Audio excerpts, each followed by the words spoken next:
Saigon po, well known for the authentic and fresh na ino-offer po namin. So, bumibili kami ng vegetables 3 times a week para masigurado yung freshness ng vegetables po namin. Meron po kami mga Vietnamese sources, especially the bread and the vegetables. Meron po kaming suppliers po. Ang best sellers po namin ay Goit Con or Fresh Spring Roll. Meron po kaming the original and authentic pho bo, beef noodles. Meron din po kami seafood noodle soup. Napaka-colorful nitong nasa lamesa at nasa harap ko ngayon. And we'll be starting off with a Vietnamese staple food. Itong kanilang noodle soup, mas kilala sa tawag na pho. Mainit-init pa kaya ito na yung unahin nating lantakan. Uy, nidrip pa.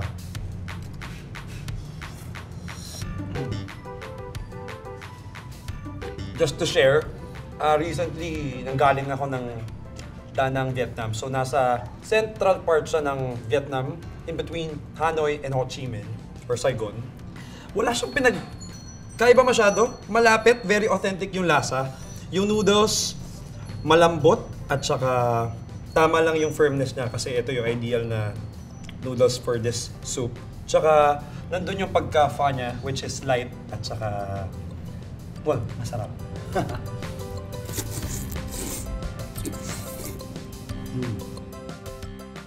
Meron din tayong isa pang soup dito. Ito yung Saigon seafood soup. Mas may kulay, mas may nakikita akong kamatis.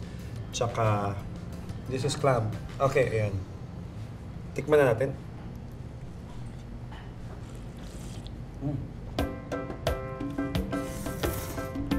Pero medyo papawisan ako. May konting anghang siya. Next one. Gulay pa rin. Siyempre, it's not Vietnamese if it's not gulay. Itong Vietnamese fresh spring rolls.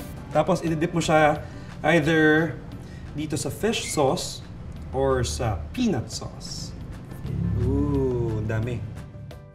I think something common doon sa mga kinakain ko so far, sa tatlo na natikman ko, ang fresh na lahat habang kinakain. Parang hindi ka agad mabubusog kahit gaano kadami yung kainin mo.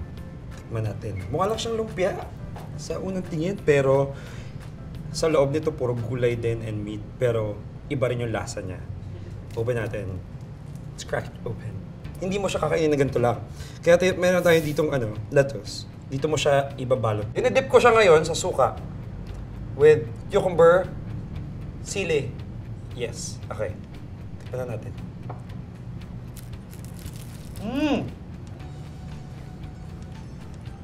You can actually taste the meat.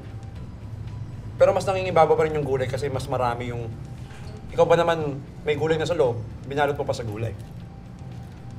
So, nakaka-less ng guilt pag kumakain kahit meron mang meat sa loob. Also, may mushroom, which is also healthy. Tawag nila dito sa Vietnam is banh xao, which is basically may noodles at pork dun sa loob at pareha siya ng way of eating dun sa fried egg roll kanina. Ibabalot din siya sa lettuce together with cucumber. Okay. Bango.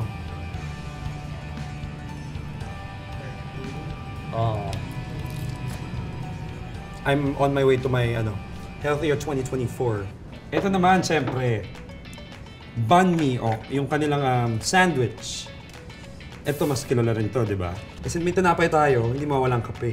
So ito, kape swanong. So yung hot coffee nila, condensed milk, yung nasa ilalim, yes. Yun yung distinct sa Vietnamese coffee eh.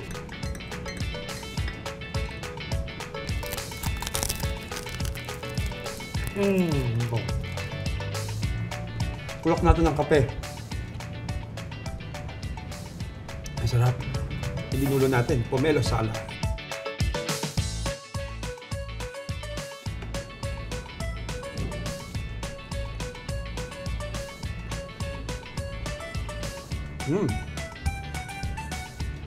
I would order this.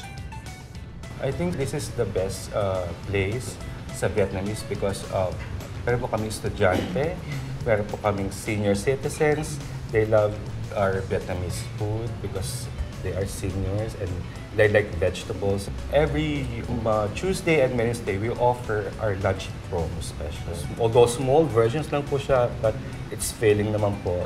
So, nagugustuhan po yun na aming mga estudyante.